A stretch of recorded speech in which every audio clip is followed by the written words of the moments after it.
Hi guys. It's the 20th of December, I think, could be the 21st, and I am 56 years old, and I wanted to give an update on my carnivore diet, my meat and eggs diet.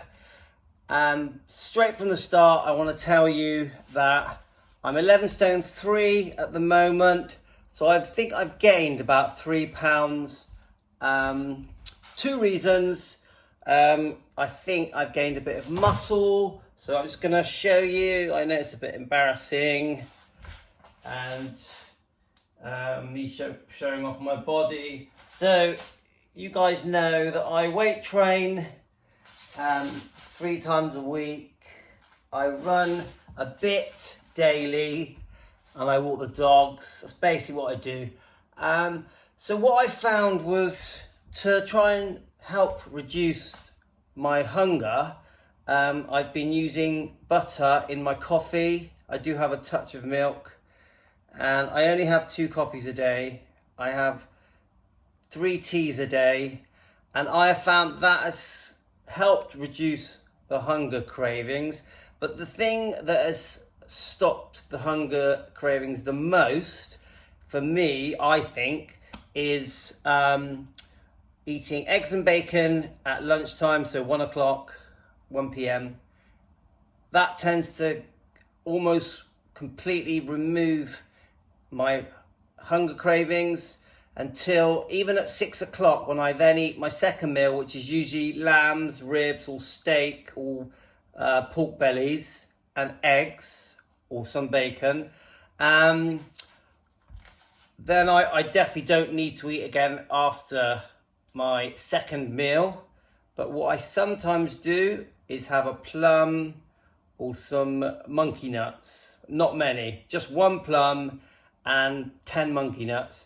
So I know it's not carnivore, but it's just a habit I've got into. I don't need to eat them, but I do. And then I will not eat again until the next day. At 1 o'clock I start cooking, so I usually eat by 1:30.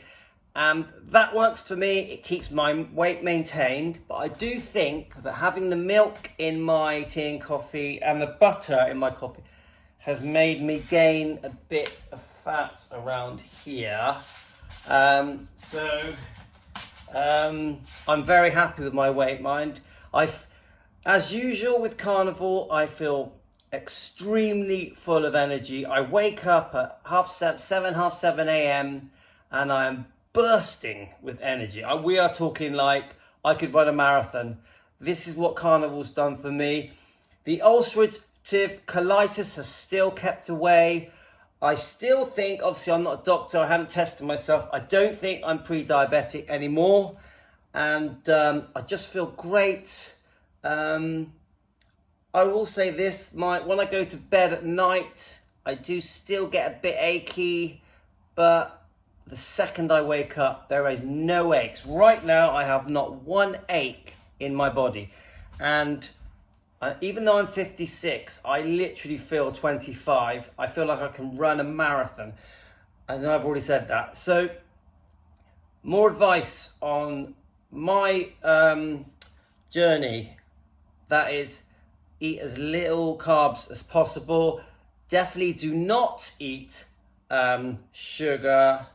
Do not eat pasta, pizzas, rice, any breads. I know some people eat sourdough bread. The jury's out on that. But it's a better alternative than eating bread. And just lay off all of the ultra-processed foods. Anything with just weird chemicals in. Anything in boxes or frozen it's obviously got loads of additives thrown in. Just don't touch them. If you're going to eat anything, any kind of processed meat, I think you can eat like the sort of frankfurters and the spam and corned beefs. It's better than eating sugary products, and you have to not snack in between meals. Do not do it. I find that if I get that real hunger, I will swig a pint of water, or a litre of water. and that will quench that hunger. Sometimes you think you're pining for like fruit or something, but you drink a pint of water and that pining just goes, and it will sort you out for a good hour. And yes, sometimes you're going to have to use your willpower. I find that going for long walks, well, that way you can't touch any of the food because you're walking. Luckily, I've got dogs, so I can do that. Obviously, I go for a run. I can't eat while I'm running. And when I'm doing my exercises, like my weightlifting, I won't eat.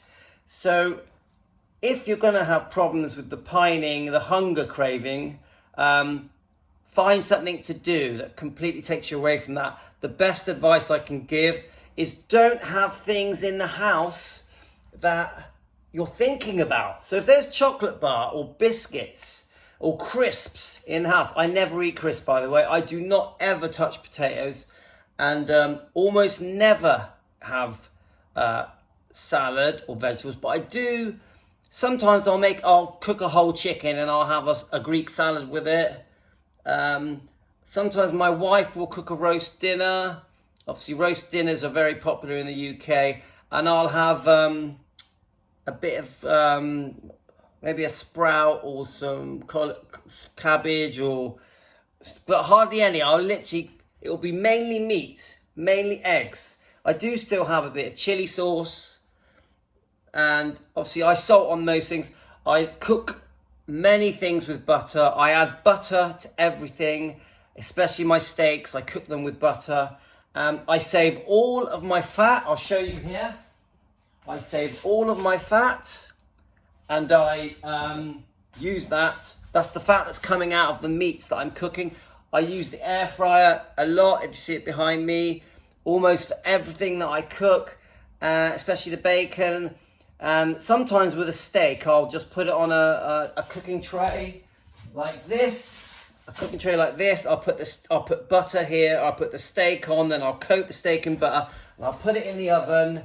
And 20 minutes later, you've got a very moist, tasty steak. I add a bit of salt, sometimes pepper. I don't really like pepper, but sometimes. And if you are overweight, I think if you do the diet that I'm doing, and if you make sure you're not snacking between those two meals, and you're sticking to everything I've spoken about, you're going to lose weight very fast. You're going to feel really well quickly. It only took me weeks, if not days, to start noticing the benefit of this new diet that I'd gone on. I think I've been on this diet for around 6 months now, and my skin, if you look, bearing in mind I'm 56, has cleared up and feels softer.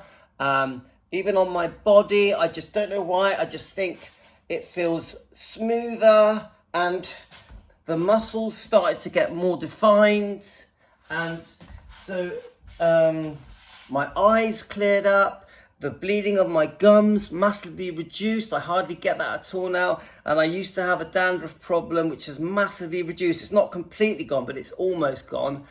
And obviously my going to the toilet stuff has basically gone back to normal. So where I was going to the toilet 6-7 times a day because of my ulcerative colitis, well, I go once a day, sometimes twice, and I just can't believe how good I can feel at 56. And now, instead of thinking, in my 60s I'll have a heart attack and die, now I'm like, no, I'm going to get to my mid-90s. That's how I feel. And when I look at younger people around me, and look at them, and I used to envy them for being younger and healthier, or for having more years left. Now I'm like looking at young people and I'm thinking, I'm going to live to see you grow old. Yeah, my wife is 40, and I used to worry about our age difference because I'm 56. Well, now I'm like, well, I'm still going to be around in my 90s. She's going to be an old woman, and she's going to be in her 70s, and I'm still going to be around. You get what I'm saying to you? I literally can't believe the doors that this new diet has opened for me. And anyway, so I think that I've sort of covered everything. Yes, it's improved my sleep. my anxiety, I used to overthink everything, has completely calmed down. And food isn't the main thing on my mind all the time now. I used to constantly think about food. I was always hungry. When I was on sugar and carbs and high carb diet and eating breads and all the rest of it, I was always thinking about the next thing I was going to eat. And I think I would eat 10 times a day. That's how bad it got. My gut had gone massive. My face had gone rounded here. And I just didn't look well. I didn't feel well. So, anyway, I'm going to do some more videos, but I wish you all a merry, happy Christmas. If you're in the UK, have a great Christmas. Happy holidays for the Americans out there. And I hope my journey of carnivore, I call it my meat and eggs diet, has really helped people out there. And feel free to ask me any questions. So happy Christmas.